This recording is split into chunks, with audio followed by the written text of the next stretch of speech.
السلام عليكم ورحمة الله وبركاته. كسر دوادا كوعي software alaab aad ka barateen koorsooyin kala duwan. Kooraskeena baa noo socday ee QuickBook ah. Casharkan wuxuu noqonayaa casharkeena toddobaad ee practicalka QuickBook. Casharada hore ee theory baa jiray. Casharkan wuxuu noqonayaa kii practicalka toddobaad. Casharkan wuxuu ka hadlayaa purchase order.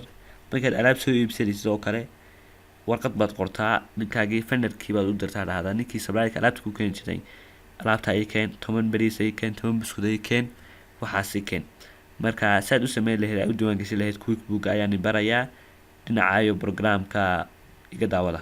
Kusoo dhawaada dhinacayni practicalka ahayd markaanu diiwaan galiyayno batches order sameeyno ama iibsi soo iibsano alaab aan order sameeyno waxa tagaysaa marka ugu horeysa vendors baa tagay, tan waxaad qoranaysaa create batches order. waxa sameysaa batches order ii samey ama in aan dalbado alaab dalbado ii samey.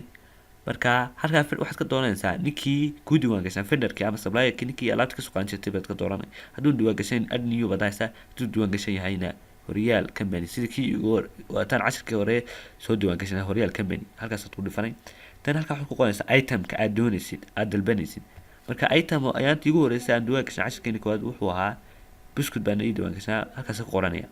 marka automatically halka wuxuu soo qabtay koska uu kugu joogo buskudku, koska kugu joogo laga siinayo ku soo qoraya hadduu kaco sare u kacona halkaas bedelay oo kooytan waxay laga siinayo qonaysa. halkaana waxaad ku qoraysaa quantity ama alaabta laga doonayo ama aad dalbatay adigu bas qonaysa ka soo 10 baan dalbaday.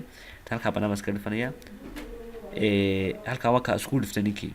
marka waa inta yare kooban marka la sameynayo batches order. marka halkaas ma iska qoranay save and close.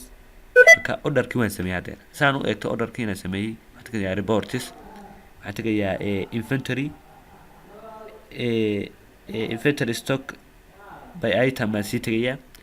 tan halkan shaashada iska weynaysiisto. tan halkaa mataqaanaa batches order waka orderkii aan sameeyay muxuu yahay 10 waka 10kii aan dalbada halkaas ka arkay. haddii la receive gareeyona wuxuu ku darsamaya on hand waxa gacanta kugu jirto kugu darsamaya. marka casharkeeni intaas ku soo gabagabooday asxaabay like share subscribe. wassalaamu calaykum waraxmatullaahi wabarakaatuh.